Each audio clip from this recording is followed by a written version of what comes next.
Olá, sejam todos e todas muito bem-vindos e bem-vindas. Eu sou Beto Ramos e esse é o programa Café com Espiritismo.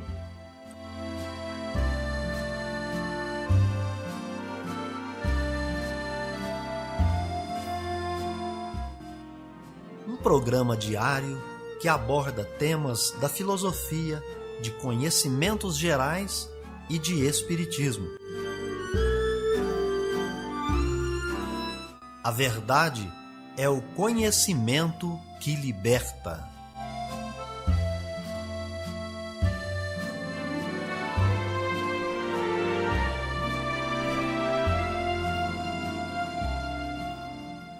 Olá a todos e todas que começam essa quarta-feira, dia 11 de agosto. Está no ar Café com Espiritismo.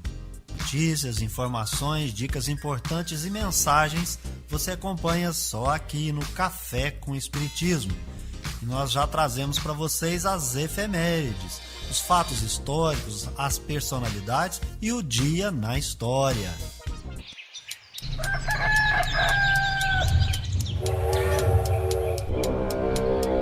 Dia na história. O dia 11 de agosto é o Dia do Advogado, data de criação dos dois primeiros cursos de Direito no Brasil no ano de 1827. A Faculdade de Direito do Largo de São Francisco, em São Paulo, e a Faculdade de Direito de Olinda, em Pernambuco. Elas foram criadas por Dom Pedro I. O dia 11 de agosto é o Dia do Estudante. Essa comemoração acontece desde o ano de 1927 e teve como ponto de partida algo que ocorreu há 100 anos antes, isto é, em 1827, na época do recém-instituído Império Brasileiro.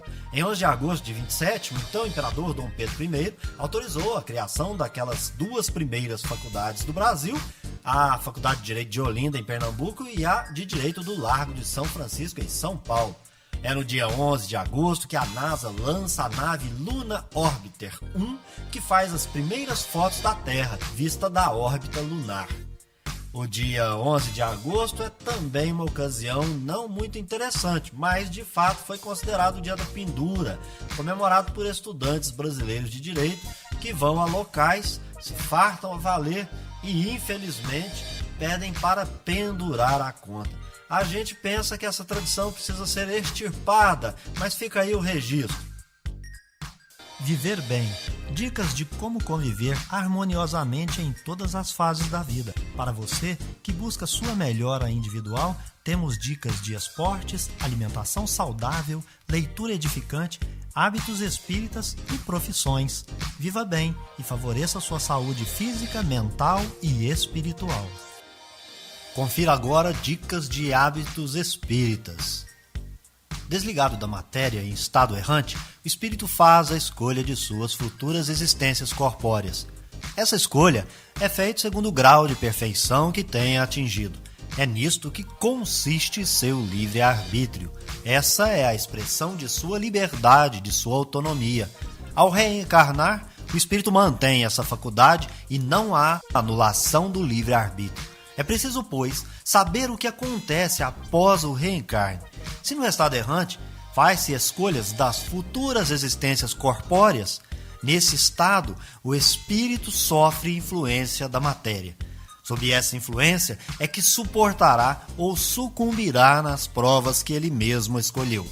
Então comece por se habituar a invocar Deus e os bons espíritos para que venham a lhe assistir nas suas provas e expiações do dia a dia.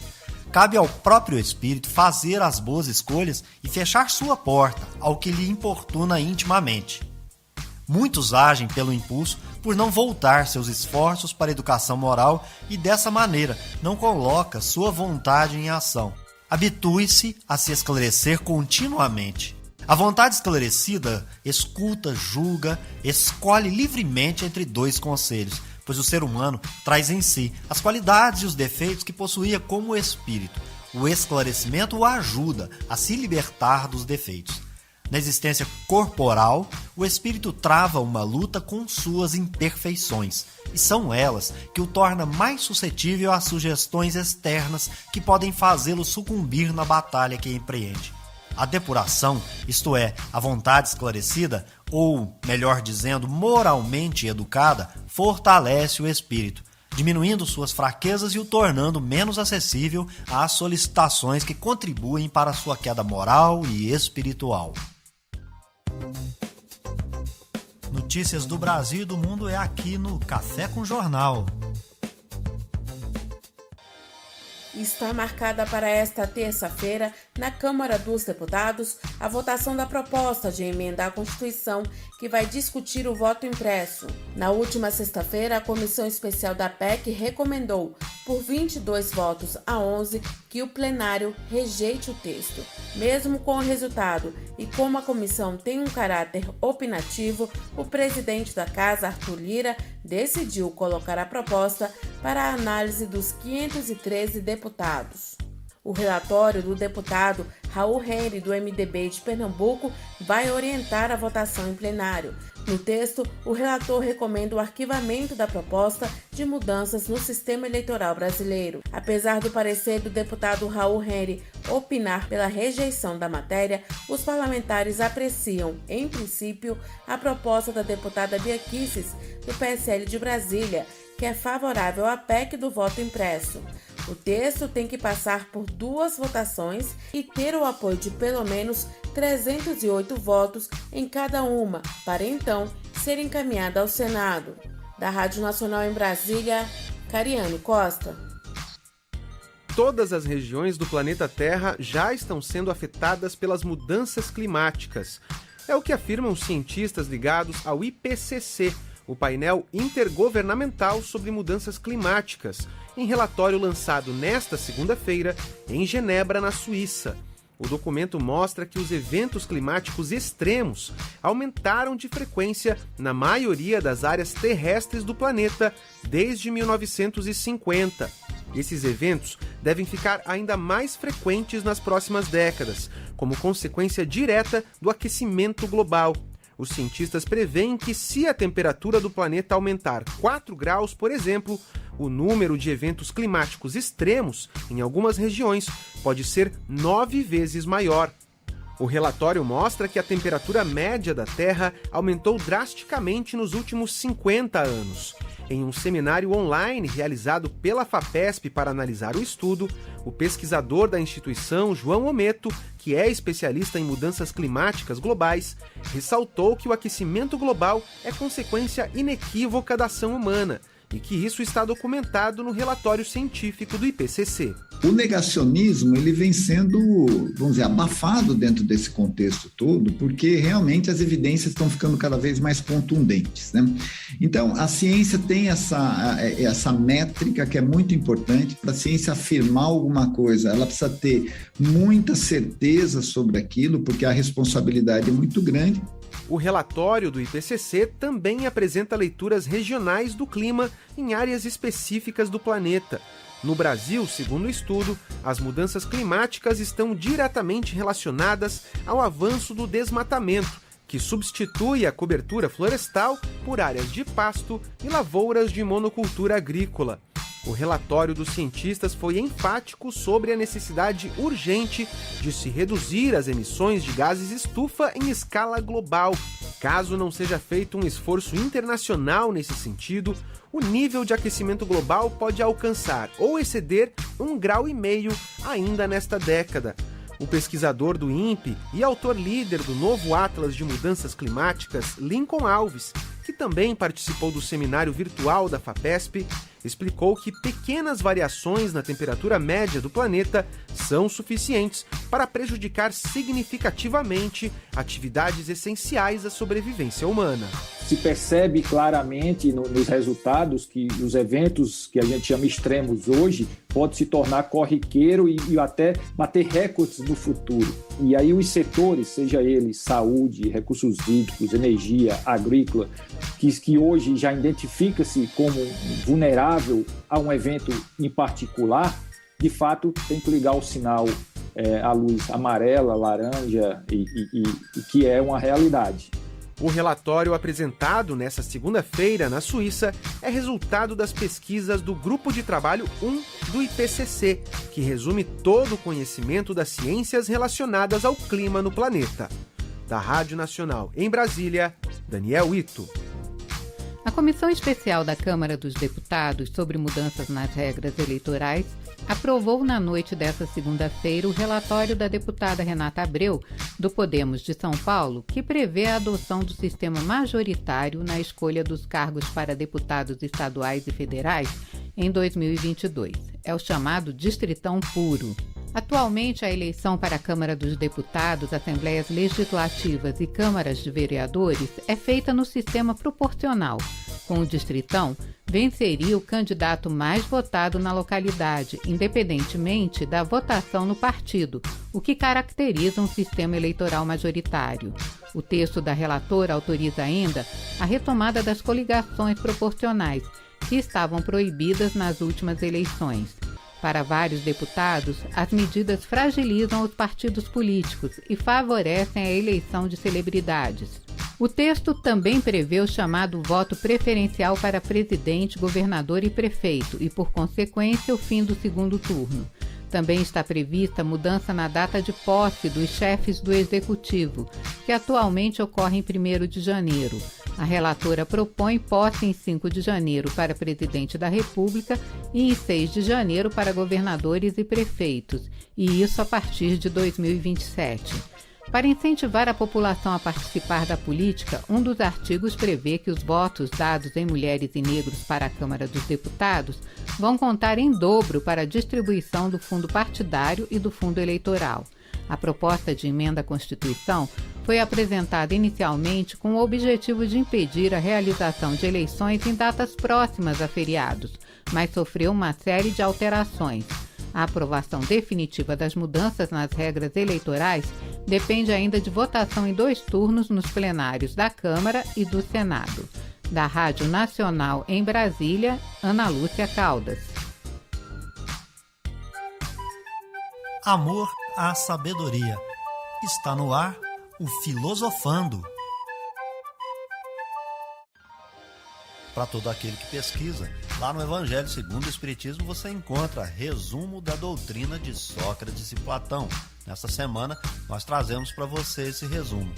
A preocupação constante do filósofo, tal como o compreendem Sócrates e Platão, é a de ter o maior cuidado com a alma, menos em vista desta vida, que é apenas um instante, do que em vista da eternidade. Se a alma é imortal, não é sábio viver com vistas à eternidade? O cristianismo e o espiritismo ensinam a mesma coisa. Se a alma é imaterial, ela deve passar após esta vida para um mundo igualmente invisível e imaterial, da mesma maneira que o corpo, ao se decompor, retorna à matéria.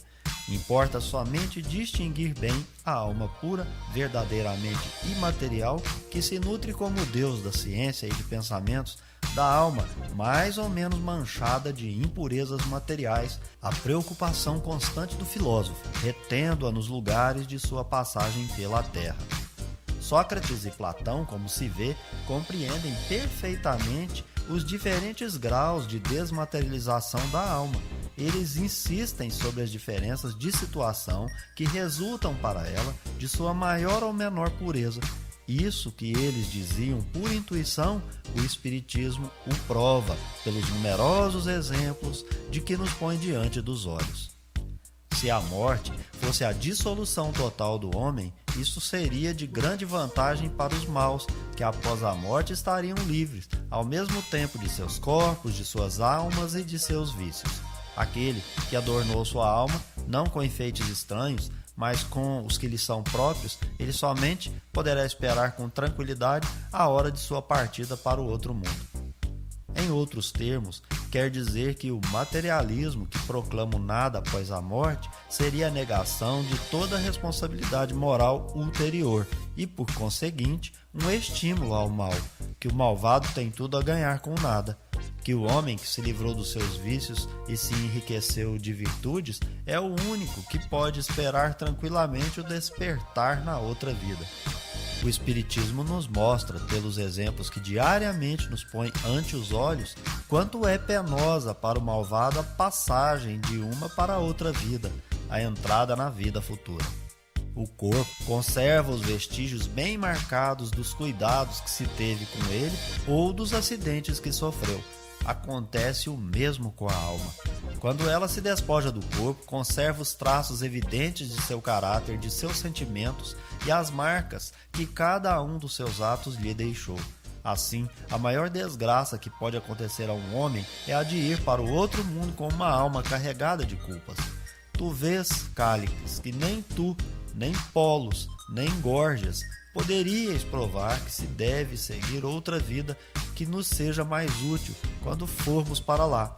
De tantas opiniões, a única que permanece inabalável é a de que mais vale sofrer que cometer uma injustiça e que, antes de tudo, devemos nos aplicar não a parecer, mas a ser um homem de bem. Conversações de Sócrates com os discípulos na prisão. Aqui se encontra outro ponto capital, hoje confirmado pela experiência, segundo o qual a alma não purificada conserva as ideias, as tendências, o caráter e as paixões que tinha na terra. Esta máxima, mais vale sofrer do que cometer uma injustiça, não é inteiramente cristã. É o mesmo pensamento que Jesus exprime por essa figura. Se alguém te bater numa face, oferece-lhe a outra.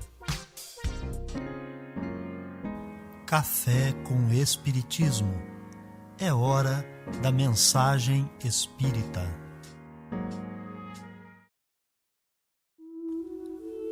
Um homem de bem teria morrido. Dizeis frequentemente, ao falar de um malvado que escapa a um perigo, se fosse um homem de bem, teria morrido. Pois bem, ao dizer isso, estais com a verdade, porque efetivamente Deus concede, muitas vezes, a um espírito ainda jovem, na senda do progresso, uma prova mais longa que a um bom, que receberá em recompensa ao seu mérito o favor de uma prova tão curta quanto possível. Assim, pois, quando empregais este axioma, não duvideis de que estais cometendo uma blasfêmia. Se morre um homem de bem, vizinho de um malvado, apressai-vos a dizer, seria bem melhor se tivesse morrido aquele.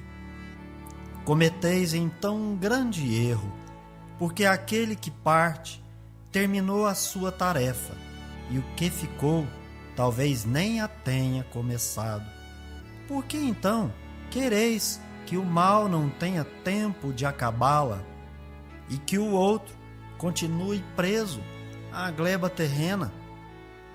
Que diríeis de um prisioneiro que, tendo concluído a sua pena, continuasse na prisão, enquanto se desse a liberdade ao outro que não tinha direito?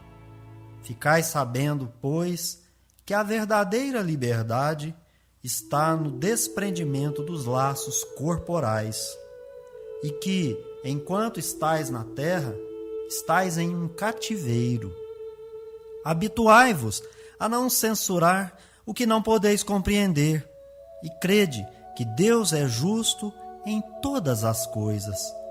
Frequentemente, o que vos parece um mal é um bem, mas as vossas faculdades são tão limitadas que o conjunto do grande todo escapa aos vossos sentidos obtusos.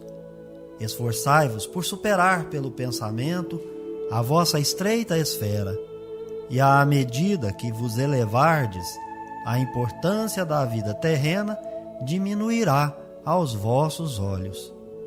Porque então ela vos aparecerá como um simples incidente na infinita duração da vossa existência espiritual, a única verdadeira existência.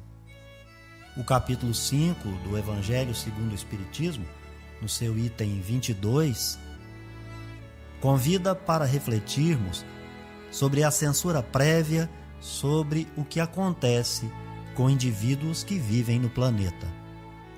Fénelon, em Sens, na França, ano de 1861, comenta sobre isso quando medita sobre a visão que temos sobre seres humanos de bem ou seres humanos do mal. Sobre isso, nos remete à questão das provas e o seu tempo de duração. Como todo curso preparatório, o currículo do estudante é sempre considerado. Os breves são direcionados para os estudantes que possuem experiência, conhecimento prévio e demonstram avanço comprovado. Os mais longos visam àqueles que ignoram a maior parte da grade ofertada, conhecem pouco e não apresentam experiências, ou quando as têm, não são satisfatórias. Objetivamente, quanto à morte, a comunicação do Espírito esclarece que existem provas mais longas e outras nem tanto, tudo conforme a necessidade do Espírito. Outra questão refere-se aos erros de julgamentos que cometemos. Uns partem por terminar a prova ou a tarefa, e outros que ficam talvez nem as tenham começado. Portanto, viver é uma dádiva, o tempo da encarnação é sempre uma oportunidade com vistas ao melhoramento do espírito. A morte, para o espírito que não a provoca, é liberdade, enquanto que a vida se compara a uma prisão. Tudo, diz o espírito, está conforme a justiça de Deus, ou seja, são as leis naturais em curso. Espiritualizar-se, isto é, fazer o bem desinteressadamente, significa compreender a real importância da vida na Terra e já abrir as portas para ver a vida do Espírito como a verdadeira vida.